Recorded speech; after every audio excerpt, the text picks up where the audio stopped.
Welcome back to episode 16 of Greenstream, where logic meets life and investing. I'm Marcus Schaefer, along with Pat Collins, your hosts. We're with Greenspring Advisors.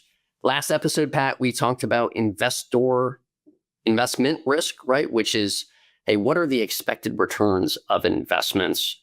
And today we thought it'd be really good to dive into investor risks, which is, can you as an investor actually go out there and capture those investment returns?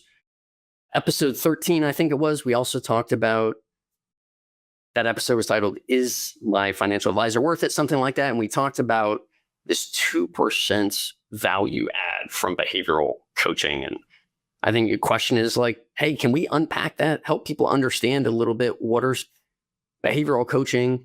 I don't like that term, but what actually is going on there? So that's what we're going to try and do in this episode, is unpack that a little bit. Yeah, there was a few takeaways I had from this episode that I thought maybe are worth mentioning here in the intro. First is that there's kind of a genetic wiring that we all have that make it more challenging to be a successful investor. And so we unpack that a little bit more, but it goes back thousands and thousands of years about how we evolved as a species and how we try to avoid risk, how we try to get out of, scary situations. And that's kind of the opposite when you think about investing, which is we have to be willing to kind of confront scary situations. That's a lot of times when money is made. That's the old saying of like, during a bear market, money is returned to its rightful owners. It's the idea that the people that can stick with the bad times are the ones that are going to be successful. So we talk a little bit about the genetics. I love the fact that we really get into some of the data and the research around some studies that were done around behavioral kind of biases that can happen with investing. And then I guess the final thing is, hopefully when we wrapped it up, we talked a little bit about, well, what can you do? So, I recognize that people have all these different biases based on our experiences, based on our genetics, based on just how our brains get wired over time. And what can you do to hopefully counteract some of those things? So at the very end of the podcast, we talk about some of those things you can think about to try to, just make yourself a better investor. Yeah. We use the survey of behavioral finance by Thaler and Barbaras. That's like kind of the pinnacle. That's the standard. It's where everybody goes back to. We unpack some of the underlying research that they're citing. We look through that. I love the Stockdale Paradox you ended with. And just like, to me, that was, I could see the correlation. And the last thing I think about, it's about, can you capture these investment returns? And I think about a lot of the things we talked about. These are like penalties in sports or unforced errors. And the objective you should try to be learning about, we should try to be learning about too, is what are these types of unforced errors? And then how can me as an investor try to limit them to give me the greatest chance of getting out there and winning the game, whatever game it is you're trying to play. But it's just a really helpful, think about, hey, you do this, it's just 10 yards. It doesn't mean you have to quit. It doesn't mean anything more than the immediate impact. But if you can learn from this, you can get a little bit better. So we'll just jump into it. This is episode 16, where we're talking about behavioral finance. What is behavioral finance? Behavioral finance says that people are not rational. Like, this is groundbreaking academic research coming live. People are not rational. It's trying to understand under what context are they not rational?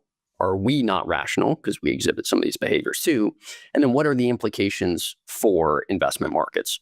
So there's probably two major kind of implications. The first is, if people are not behaving rationally, there is potential for there to be limits to arbitrage, which means if you see a disconnect in prices, it's tougher to get it back towards their fair value. There might be some implications there. And then the bigger one is, what kind of behavioral triggers are holding you back from recognizing the returns that we talked about before that you should expect? So what are some of these? We're going to just go through and list them out, and we'll probably hit about 10 or 15 of them. So there's a lot. The first one is overconfidence bias. and this is super well documented in academic literature across fields, right? And this is just saying that people believe they are better than statistically they could be. So there's kind of all sorts of different studies. They look at, do lawyers think they're better at lawyering? Do drivers think they're above average driver? About 90% of people tend to think they're above average, which we know cannot be true. So overconfidence, when you overestimate your abilities, creates hurdles to capturing returns. Maybe a humbling story that I'll tell. The first stock that I ever bought went to zero. I lost all my money. And I think it was a heavy kind of part of this overconfidence. I was in college or just getting out of college.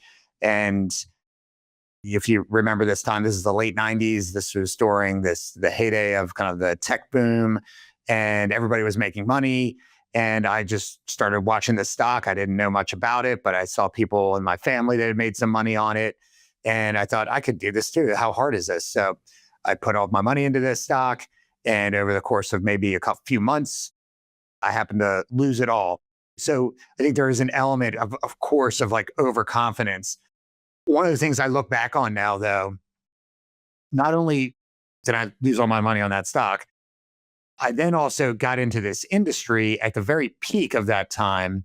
And all I knew for 3 years, so I started in 2000, that was the peak of the market. And for the next 3 years, the market fell. And so it was kind of like the antidote for overconfidence is every time I bought a stock for either myself or my clients, it went down for 3 years in a row. And so I do think that personally, I think that made me a better investor, is kind of wiping away that overconfidence very early on. Like every time it was kind of like getting punched in the face every day that you woke up for 3 years. Eventually you say, I don't really know if I know what I'm doing here.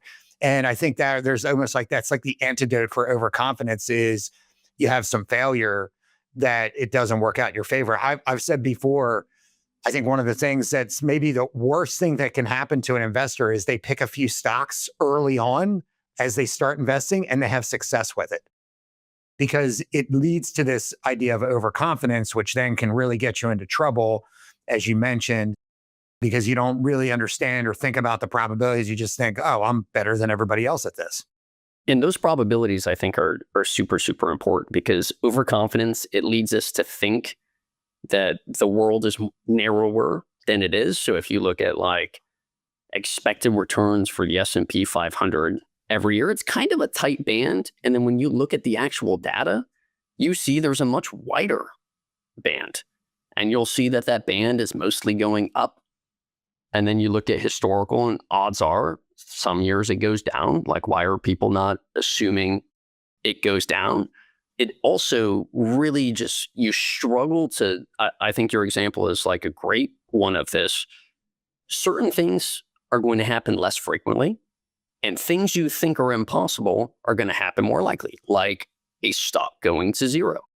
This idea of kind of the things that you think are frequent may not happen as much as you think. I mean, it's the best example that I know is when you look at the average return of the market and you look at analysts or whatnot every year, they say, what do you think the market's going to do this year? They all kind of say, oh, it's going to average about 10%. It's probably a good guess because that's what the market averages over time. But it's so rare that it actually earns 10% in a given year. I think it's like about 10% of the time it actually earns kind of around 10%. Most of the time it's wildly over or above those figures. So this idea that you're very confident that, hey, in the beginning of this year, whatever I'm investing in, it's going to earn this. The outcomes are so wide. Once you really understand the probabilities and the numbers, it's hard to be overconfident. So I do think part of this is experience of just going through it. And sometimes, in this market, if you're trying to pick stocks, you get very humble very quickly. But the other part is just being a historian and really understanding how the market works. I think that can lead to, kind of being a little bit more humble with how you invest. Absolutely. And I'm always looking to get some elbow patches on my jackets, Pat. Exactly. The last and clear example of overconfidence is they've done studies that men trade about 50% more often than women. And the assumption is when they try to control for more other factors like financial literacy or different things, is that men are just more overconfident. Well, what is the implication of that? It's about 1% less returns per year in the data. And this is kind of in the time period that you were talking about.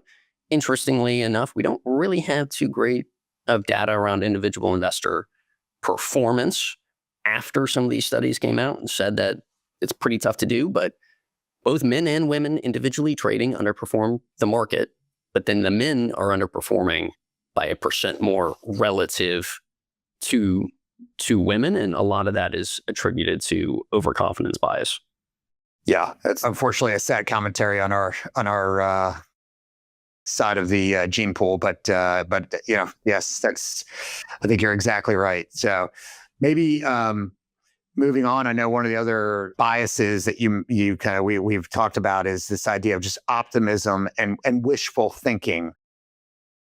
And personally, where I see this happen a lot is investors that come to us that need to make up a lot of ground because they're behind in their retirement savings, for example. And so a lot of times you'll find that there's this kind of wishful thinking or over optimism that, oh, I'm going to earn 12% or 15% a year. And I've found also a lot of times those same people have a hard time when there's losses because they have this overconfidence and optimism that things are going to be great and that things are going to work out. And when they ultimately don't, and they won't for some period of time, they have a hard time adjusting to that. So just really kind of coming back to understanding that the markets are going to go up and down. You should not have this mindset that the markets are just going up or that you are going to be smart enough or kind of be able to outperform enough that you can outperform, you can pick stocks or, get in and out of the market based on, whatever factors that you think. So it's kind of this idea of just wishful thinking. Are you thinking that you're better than everybody else? Are you thinking that you're going to be able to outperform because of some skill that you have? The data doesn't suggest that you're going to be able to. Yeah. And that one kind of leads into the optimism and wishful thinking leads into representativeness bias, which there's kind of two components. And one of them is you extrapolate a small sample size into thinking it's a representative of the bigger sample size. So that's kind of like your example. Hey, the last 3 years have been really, really good. So the fourth year's going to be good. Not necessarily. They do come in bunches, but you should be really, really careful about that next leap. And then there's also just humans in general have a really, really difficult time understanding probabilities. And that's what this bias is really about, is like, hey, can I understand the differences between one sample and the next? And it's just super, super tough to do. The kind of framework that they give to anchor it in psychology is they tell a story about a bank teller and they give all these details. And then they ask you, hey, is this bank teller more likely? Is it this or this? And there's more bank tellers. And the example, by the way, is a bank teller and a feminist.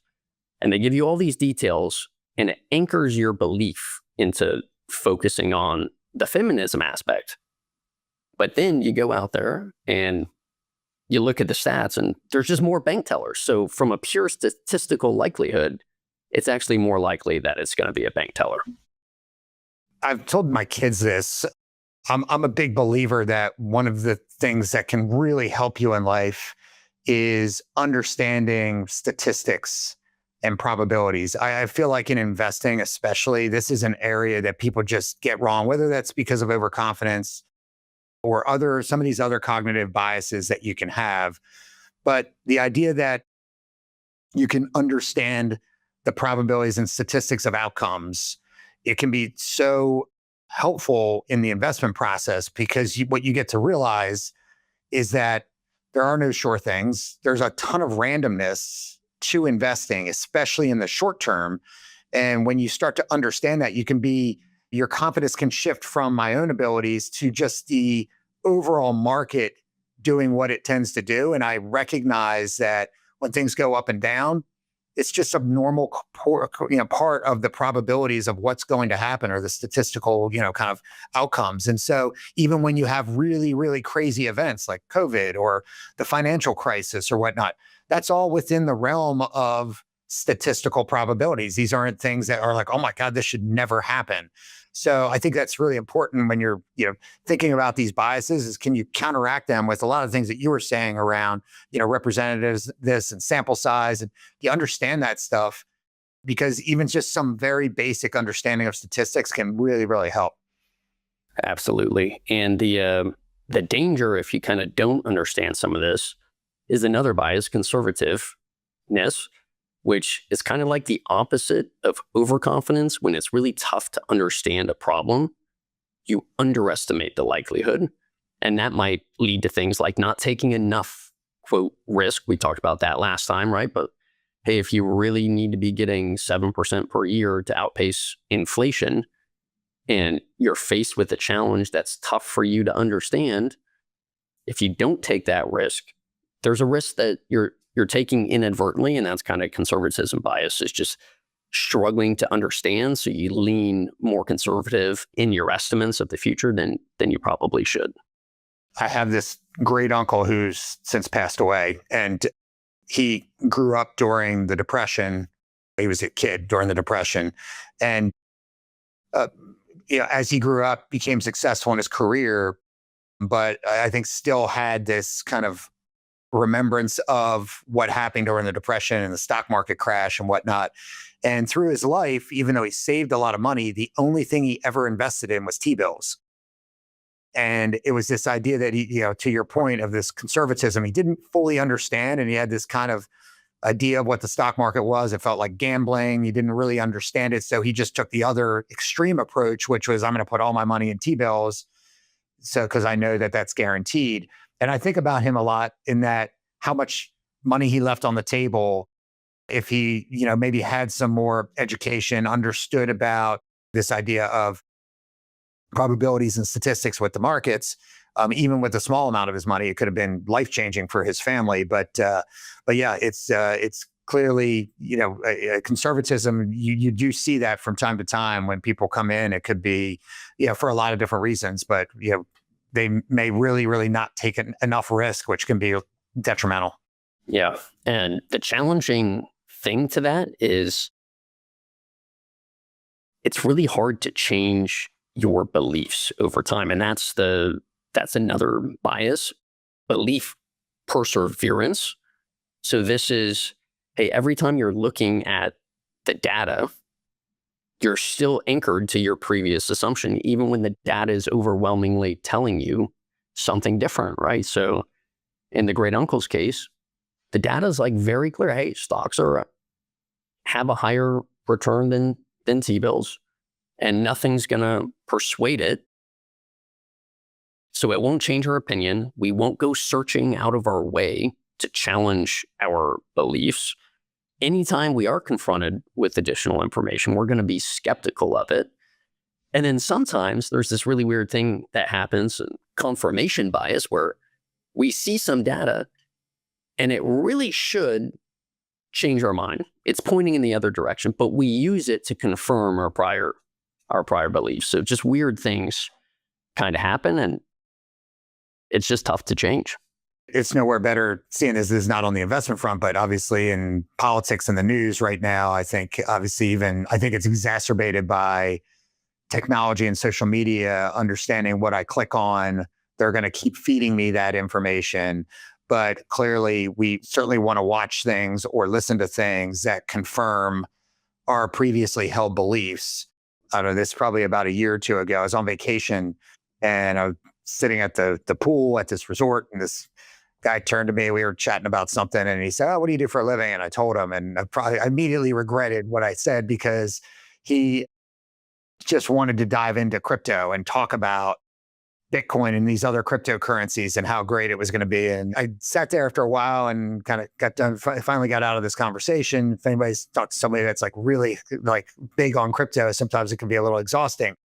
But I realized a couple things. One is I was never going to change this guy's opinion, but I also have my own confirmation kind of belief perseverance here that I had a kind of a previously held belief that would like I wasn't listening to the other side of it. So I do think that there is this, it's really hard to do, but whether it be for investing or other areas of your life, I think waking up every morning with kind of the mindset of I could be wrong is so beneficial when it comes to investing. I'm not saying that you should just be trying everything, but you should be willing to challenge your beliefs and listen to the other side of it. Because oftentimes we're so entrenched in our own beliefs that we're just not even going to listen. Or when we do listen to something, we are trying to find things that will confirm our beliefs and not listen to things that might challenge those beliefs. So I'm not really sure how you do it other than to just really try to think like, could I be wrong? I could be wrong about this. And let me just hear the other side again. So anyways, I just think it's an important thing to kind of try to keep that mindset when you're investing. It's really, really important. Yeah. And the higher level your beliefs are, right, in terms of first principles, the easier I think it is to understand different arguments as opposed to you get all the way down in the implementation, right? And you think about what are the actual beliefs being held. Those are much tougher to change. But if you go out there and you have a higher level framework like crypto and you're saying, hey, does it have a market cap? Do other people value it? Like, okay, that tells me it's not completely made up, right? Like people are trading it. The price is going up. The price is going down. I might have a differing opinion about what that means for my portfolio, but it's a $3 trillion market cap. So it's not like it's completely made up. The next bias I want to jump to, Pat, is anchoring bias. And anchoring bias is super common in negotiations, but it's you kind of have this set arbitrary expectation of what something is. And oftentimes, by the way, it's completely arbitrary. It could just be, hey, I think expected returns are 10%. Do you know they're 10%? No, you just kind of pick that. But the challenge is when you're confronted with new information, you don't adjust that arbitrary anchoring to something a little more realistic. I've seen this when I've talked to some friends, not necessarily clients. I don't see this as much with, but with those that like to trade a bit. And I remember this one conversation I had with a friend of mine who basically said, my strategy with this stock is every time it hits 50, I sell it because it always goes down once it hits 50. And then I repurchase it when it hits 40 and it like trades in this range. And so he was just anchoring on this price of like $50 is the cap that it always sells off at 50. And then I repurchase at 40 and I can make money that basically it's like a money printing machine. And I just chuckled because, he obviously was looking at a chart and maybe did this a couple times, but that never works long term. But he was just anchoring on this price of where to buy and where to sell because of a chart, basically. So a lot of times you'll see that. I feel like I see that sometimes with people that are doing like technical analysis, looking at charts saying, oh, this is the price that once it exceeds this, then, I'm going to buy or sell it, that kind of thing. So, and maybe that could be a component of this next bias, availability bias, which is essentially saying what frames your expectations about the future is more recent and more severe events, right? So you hear a lot of people talking about pandemics right now. Hey, maybe there's a potential next pandemic. Well, it's no shocker that it came on the back of a really recent and severe events in relation to your example. Hey, if you buy it at 40 and it goes to 50 and you sell it, and you say, I'll buy it back at 40 again, and it drops to 40 and you do it again, you're kind of like, hey, maybe there's something to this, right? And so that's a availability bias that's kind of anchoring right in there. Absolutely. Yeah. So there were a few other areas that we wanted to touch on when it came to, kind of investor beliefs. But before we get into that, it just kind of, it strikes me that a lot of this stuff we're talking about it comes from like our brain basically, and some of the tricks that our brain can play on us. And I think this is why I believe investing is so hard, is that we have like thousands and thousands of years of kind of evolution that probably are working against us to a degree. Our ancestors, they kind of really honed in on this fight or flight syndrome. So if I was out on the, out in the prairie and a lion comes up to me, our ancestors that stood up and said, let's fight this thing, they're not around anymore. They didn't make it. The ones that made it were the ones that said, let's get out of here. And so I think as humans, we've had this long condition of, really trying to avoid pain, avoid, kind of when we're afraid, we try to get out of that situation. And that's served us really, really well in relationships, in evolution, in lots of different things. It's so counterintuitive for investing, where you have to stand there and take the pain. And most people have a hard time with it. That's why all these cognitive biases, a lot of them are kind of shortcuts that our brains created to help us survive over time.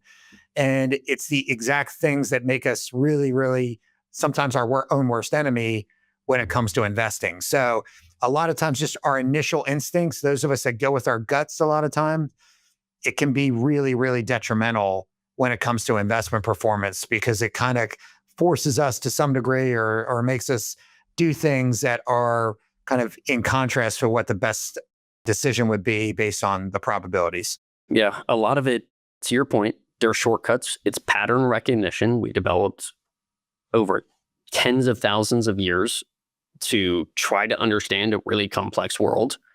The challenge, it just doesn't really translate into numbers and uncertainty and unknown. And some of the systems break down, and it's not really anybody's, I wouldn't say it's a fault. These are just traps you have to try to be aware of. And if you're aware of them, you could try to limit them.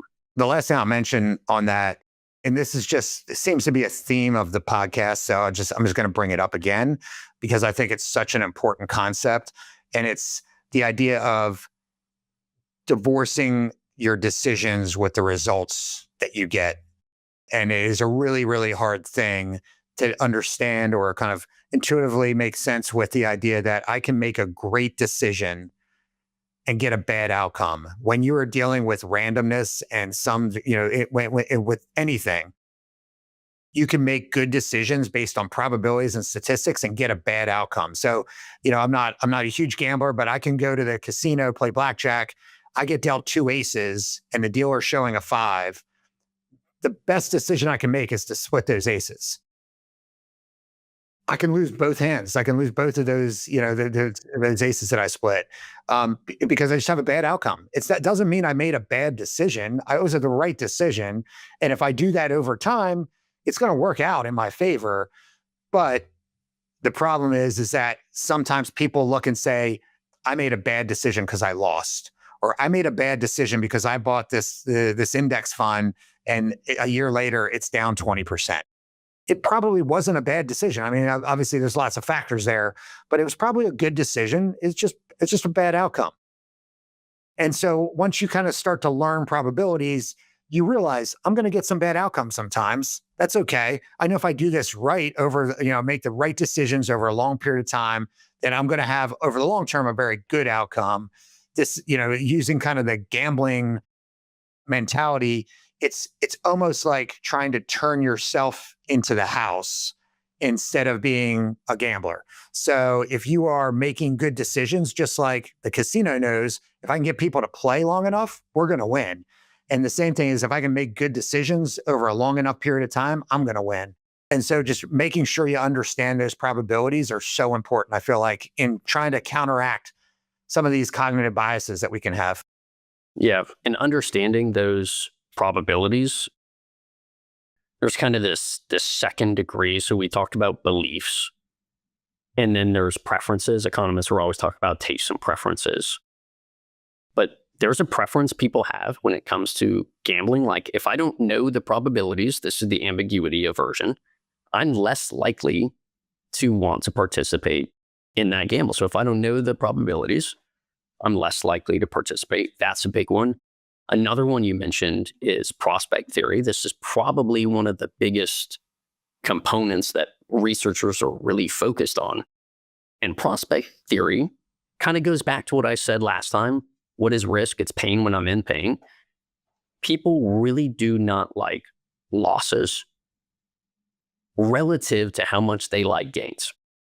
Your next incremental gain is not that much more significant, but if an incremental loss hits you, it's way more significant on your behavior and your willingness to participate. And so this prospect theory, this is a lot of one of the behavioral expectations for why stocks have such higher expected returns than bonds, because we don't like the chance that we might lose some money. And it's kind of like the way I would express it in terms of probability. If you take something that's 20% likely and go up to 50%, that's a 30% jump increase there. People are pretty pumped up about that.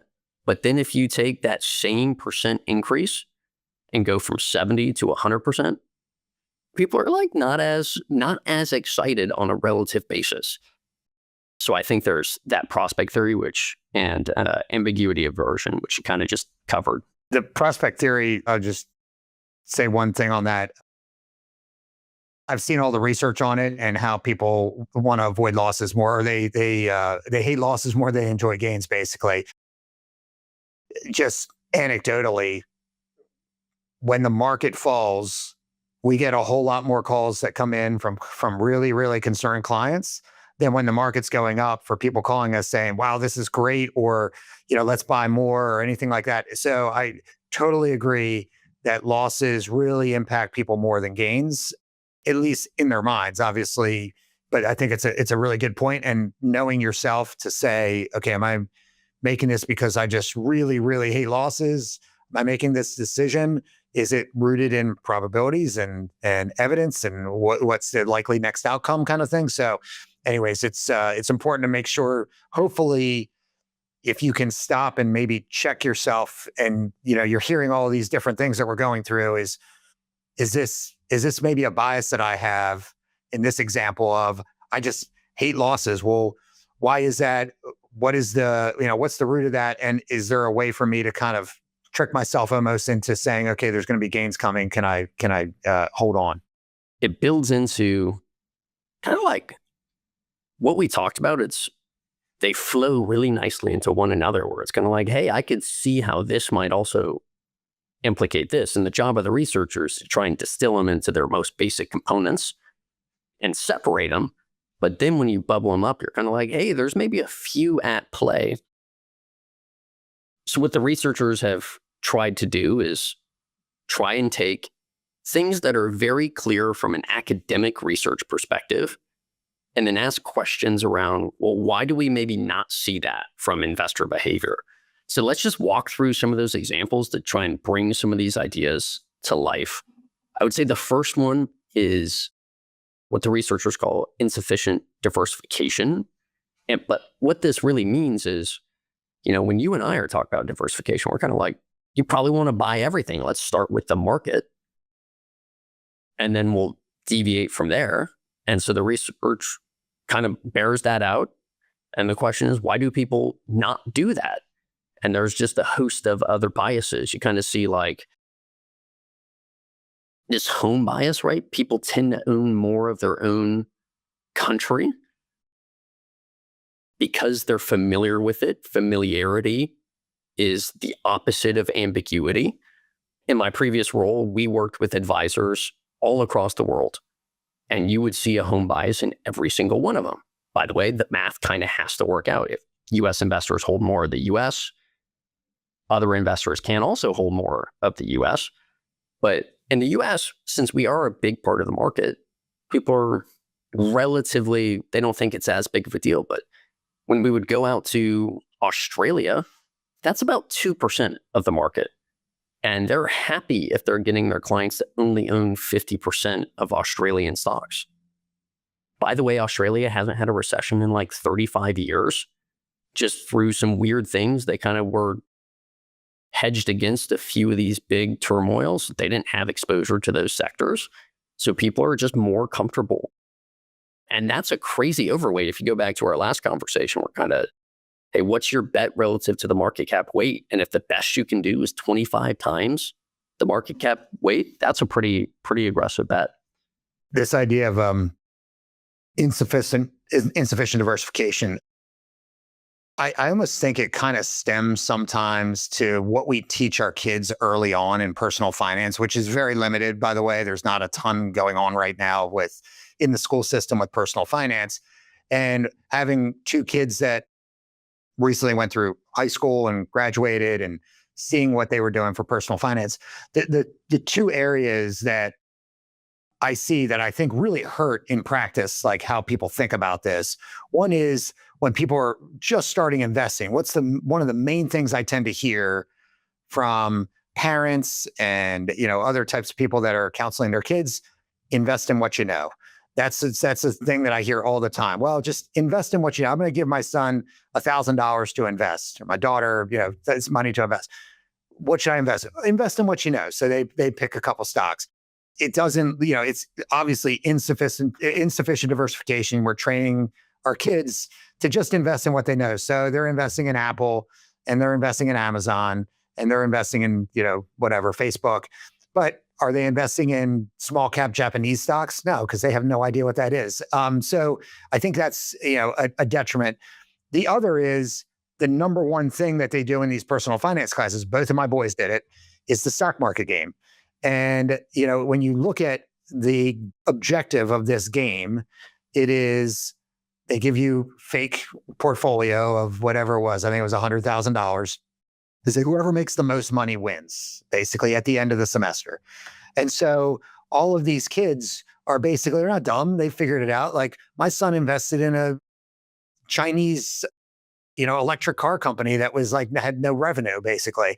And, they killed it for a while, and then they lost like half their money. So it's one of these things where I think from the very beginning, our investment education is not preaching kind of diversification, being across countries and sectors and different markets and size and whatnot.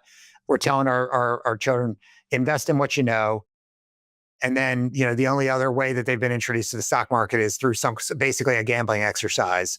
So I understand that you want to get people interested, and that there's some value to that. But I think as a society, thinking about how we train or educate our children and young investors on how to get into the markets probably has to change a bit, because I think it can lead to some of these biases and kind of what happens in practice. And, like I said, God forbid they have some success with it.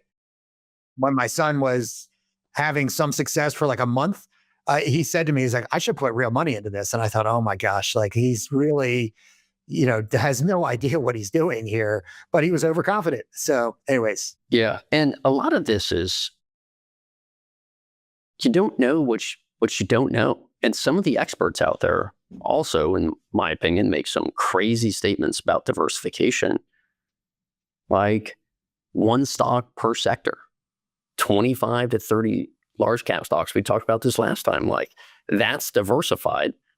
And then you just go unpack the research and you're like, okay, I could see maybe some of your biases at play. But when I'm looking at the research, that's not the appropriate amount of diversification. I kind of alluded to this a little bit earlier around overconfidence, but excessive trading is a really big one. One of the things, money's like a bar of soap. The more you touch it, the less you have, right? So excessive trading is a big hurdle towards future success as well.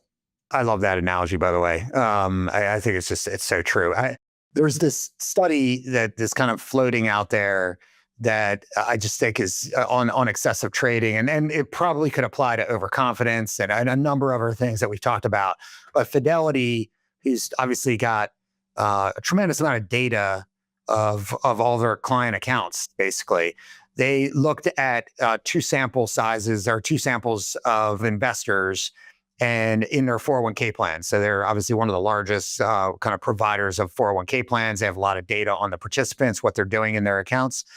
And this was in 2014. They looked at the prior 10 years, so 2003 to 2013.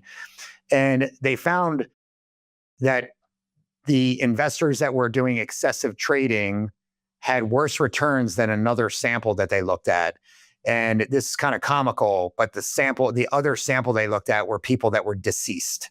So these people passed away. Their beneficiaries didn't know how to log in. So these accounts were kind of dormant accounts. And they found that these accounts had better returns than the people that actually were logging in, placing trades. And so it just kind of goes back to, it's kind of a funny example of, you don't have to die to become a good investor, but the idea of if you are trading a lot and doing excessive trading, it's probably hurting your chances of having better returns than if you just pick a really good portfolio and don't touch it. The best research where we could see some of this retail investor behavior, and they look at kind of the high turnover, the people that trade the most versus the people that trade the least. Again, a little skeptical because you need the data from the big brokerages. And after some of these studies, you stop seeing the data come out. It's a little bit outside the US. You can see some of it. There's just different systems and different transparency, but 7% was the difference between the group that trades the most and the group that trades the least in terms of return per year. And this was in a pretty aggressive market. So the difference was like 18 versus 11% per year over a few years. But man, that's a huge hurdle. And it leads into these other different aspects that I think a lot of individual investors might not appreciate. And the next one is kind of decisions around selling. There's this bias, the disposition effect. But it's kind of like you want to sell your winners, but you're going to hold on to your losers. And if you take a framework like us, where we're kind of thinking about the whole picture and we're incorporating taxes from a tax decision, that's kind of an insane thing. You're saying, I'm going to pay taxes, but I could get a tax benefit and I don't want that. So if you were to think about the opposite, where it's like, well, let's say you could sell some winner, but also sell some losers to offset your taxes. And so even you're creating artificial tax drag, which is kind of a holdback. But yeah, a ton of investors sell your winners, right? Common phrase you hear out there. You mentioned before that a lot of these biases kind of like work together in some ways. They're kind of like weaving in and out. So like in some ways I hear somebody say, well, I bought that for $50 a share and it's worth 20 now. So I'm not going to sell it. I've got a loss. So they're anchoring on that $50. So it kind of some of this can come back to anchoring. It certainly is tough. And I think about the study that we cited, I think in a few different episodes from Professor Bessenbinder from Arizona State, where he looked at the actual returns of stocks. And there's a large percentage of stocks that go to zero. So if you bought something for 50 and it went to 20 and you're thinking, well, it's got to come back. I bought it for 50. It doesn't have to come back. There's a lot of stocks that go from 20 to zero, basically. So, this idea of anchoring or not wanting to take losses because you think it's going to come back or you just don't want to kind of realize that loss. Again, look at the probabilities, look at the statistics. It's not, it doesn't mean, especially when you buy an individual stock, it doesn't mean just because you bought it at 50, the market doesn't care. It's going to go to where it's going to go. And it's probably its past performance is not going to dictate what the future looks like. And the other thing you kind of build on with buying that I think is super, super challenging, there must be some biases, because if you look at as diversified as you could be, you could own about 14 or 15,000 stocks across the globe. That's probably max based upon the vehicles out there. And if you're only buying 5, how'd you get to those 5? There's no way you can look at all 14,000, 15,000. So there must be something that's helping you filter down. And the question is, what's the likelihood that you were able to do that filtering? You were able to evaluate all the opportunities, figure out which securities were mispriced, go out there, purchase those, avoid the other 13,995 that were fairly priced. And, all this stuff kind of builds to like, what can you do about some of these biases? And sometimes there's simple answers and sometimes there's hard answers. But I guess I'd ask you, like, you look at this, there's a bunch of traps. What should you do? I mentioned this early on, and I know we have some things that we want to kind of go through that are hopefully just like checkpoints for people. And maybe these are some things you can think about to kind of check yourself on some of these biases. But the number one thing I think you can do is just try to become more humble in your investing kind of experience. So recognizing that you don't know. I think about the movie book, Moneyball, which is just such a great movie. It's a great movie about baseball, but it has so much correlation to investing. And, there's this scene where the general manager is talking to the head scout, and he basically says, the head scout is saying to the general manager, "You're not taking into account all of my experience and all the things that I know and how smart I am." And the general manager says to him, "I've been in all these meetings that you have with these prospects, and you say, when I know, I know, and I know that you are going to be a great player." And the general manager says, you don't know. And there's this humbleness that comes with that. And I think it's the same way with investing. It's like, you don't know what's going to happen over the next year. And when you take that approach and you realize, okay, I don't, and I realize that, but I understand the probabilities, and I understand if I have time that the probabilities get better. So I'm going to take that approach. I think that's just such a key thing, is being humble and I don't know how to, you could say that, I don't know how to actually do it, but I think part of it is, the whole thing that I said before is, if you get punched in the face a few times, you start to get more humble when you invest. So I think that's a big part of it. You have to have that mindset. That's, I think humility is one, but you have to be able to learn through repetition. This is how we learn. So in your experience, you got punched in the head 3 times. What did you do? You evaluated and you tried to take a fresh look at the data, and your conclusion was, maybe I should be more diversified. You could have came to a different conclusion, which is, maybe I don't want to play this game at all. You just jump into a different bias. So trying to think about learning through repetition. When I think about what institutional processes look like for offhand conversations with people, how they pick stocks. Hey, did you record in the institutional space? There's a deal memo. You decide, hey, here was why I made this decision. Here were the factors. Here's my understanding at the time. And they do that so they can go back and look at that decision and figure out, was it a good decision? Was it a bad decision? But they can anchor on the decision, whereas there's less accountability. There's less weighing of opportunity costs. So I think you just have to be purposeful around how you're trying to learn through repetition. Anybody listening to this, I think it's crazy people want to listen to us for 45 minutes talk about probabilities and biases, but you're becoming a better investor through it. So that's another thing, is try to find some people that are a little more knowledgeable of different areas than you and try to absorb them. But also you got to have some principles you fall back on. Yeah, I think this idea of finding people that can help you, this idea of experts or consultants or whatnot, I do think there's 2 elements to this that are worth noting. One is, there could be people that just have more knowledge than you do and can help guide you through this, which is going to be helpful. I think there's another element when we get into the cognitive biases, the emotional kind of issues to it, is that oftentimes a third party is not as emotionally invested in this as you are. It doesn't mean that they don't care. It just means that it's not their money. So they're going to maybe make decisions that are more rational sometimes because they don't have that same emotional tie that all these different biases. They could still have some biases for sure.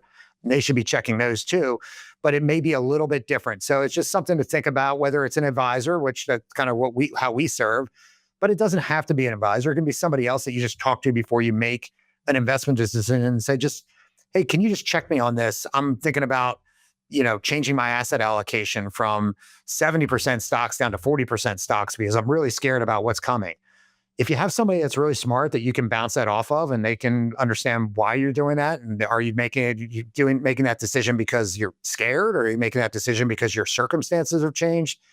That'll be helpful, I think. So just having somebody to talk to, and that's not you, and it's not their money, I think that's really helpful. Hopefully when you see these different tools at play, it helps you evaluate who can be better positioned to give you advice. You think about Reddit. A lot of people go to advice there. There's like two components of Reddit. There's Wall Street bets, where probably everything we talked about, they're like, you guys are idiots. You're missing the opportunity. You're not smart. And then there's the Bogleheads, which is much more aligned with the way we're talking about. And so you just have to think about, hey, which group do I really believe has my best interest at heart? Who do I align with? Where does the evidence lie? And then, over time, tilt towards those groups, learn from opportunities and mistakes. And by the way, this is not like when I say mistakes, I think it makes it seem like all or nothing. It's more like a penalty in sports. Doesn't mean you can't win the game. It just means you kind of have a different hurdle.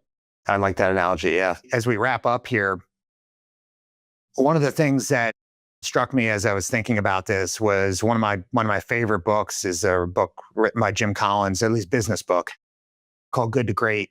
And he looked at all of these great companies and what made these companies great.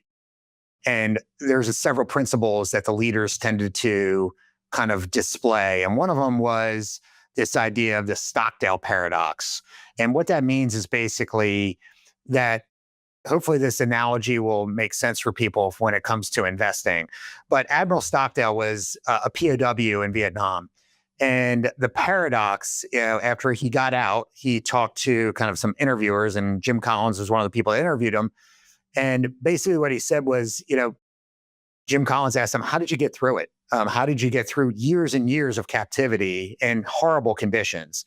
And he said, I really had kind of two beliefs. On one hand, at the very long term, I had this belief that everything was going to be okay, that I was going to make it. But at the same token, I dealt with the harsh realities of what was happening today. And I realized like this, I am going through this. It's really hard and it's challenging. He said the people that didn't make it were the optimists. They were the ones that just kept saying, we're going to go home by Christmas. And then when they didn't hit Christmas, we're going to be home by next summer. And eventually they gave up. And I think there's a huge parallel with investing is that, and some of this comes back to, our biases, but as an investor, I do believe you need to have some North Star belief that everything is going to be okay. Or whatever that belief is for you. And, for us, it's that we believe that over time, the markets are going to go up. And it's a very simple belief. We believe that humans want to get better, that there is a profit incentive, that people want to make the world a better place. And therefore, wealth is created because of that, because people innovate, they make new technologies, they make things better, and it creates, wealth for people over time. So we have this strong belief on the one hand. Then on the other side, we are recognizing the kind of the turmoil on the ground every day that we believe, even though we believe that, we also know that there's going to be horrific periods that we're going to go through. And I think if you can hold both of those kind of beliefs and believe them both, I just think that you're going to be in a better place, because the flip side, kind of going back to that analogy, is if I have this belief that everything's going to be good, and I don't recognize that there's going to be horrible periods coming up, that I'm probably going to do some of these behavioral things that make my returns much worse than they would otherwise be. So I think that's another element of like, how can we counteract that, is just have this kind of contrasting viewpoint that things are going to be good in the long term, but I also recognize that we're going to go through some bad stretches, and that's okay. Both of those things can exist at the same time. What a great way to wrap the episode. Thanks, Pat. Thank you.